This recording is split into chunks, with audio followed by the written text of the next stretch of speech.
We added some voiceover, and I think it works even better like this. Check out this smile. Yeah. 999. It was inevitable. Herman Cain now getting hammered as he becomes a serious political player. We'll update you on that. Hi, I'm Bill O'Reilly. Thanks for watching us tonight. Phase 2 in the Occupy Wall Street protests, America, the police state. That is the subject of this evening's Talking Points memo.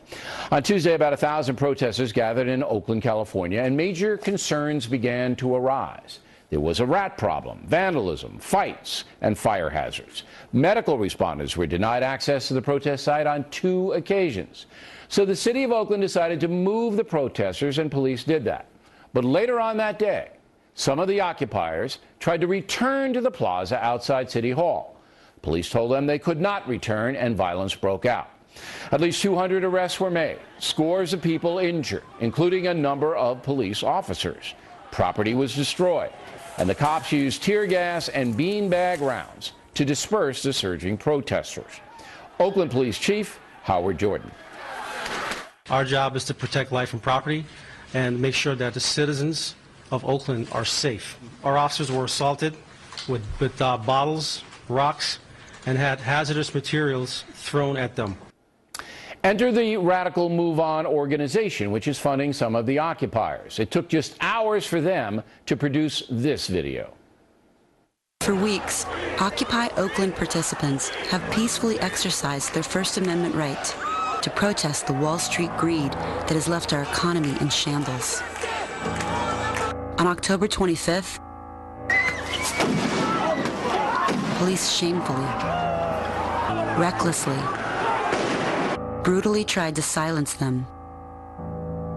Mayor Kwan, is this your city? Stop the police brutality and protect the rights of the citizens of Oakland to peacefully assemble. Now, it's obvious that Move On was ready to exploit any violence so they could portray the USA as a police state. That is part 2 of the Occupy movement. First, demonize capitalism, tell the world how unfair the U.S. economic system is, then show the world the cops are fascists. Disgracefully, the mayor of Oakland, Jean Kwan, caved in to the radical left.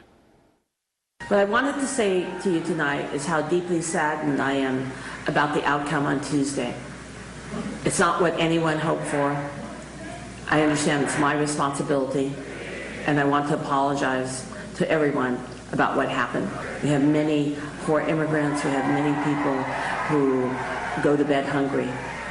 We are also a progressive city, and as a longtime civil rights activist and union organizer, I want my city to support this movement. Nice job, Mayor. Throwing your entire police department under the bus. That's what real leadership is all about. Now, some liberal Americans continue to believe the Occupy Wall Street protesters have a valid beef, and some may have. But these people are being exploited by powerful radical organizations. They are being used in the hopes of embarrassing the USA. The Occupy Wall Street movement is not a spontaneous protest against economic inequality. It is a well-thought-out campaign to bring down the infrastructure of this country, to turn us into a Western European-type entitlement state. That's what George Soros, Move On, the SEIC, and many far-left journalists want. And they are using the protests to that end. And that's a memo.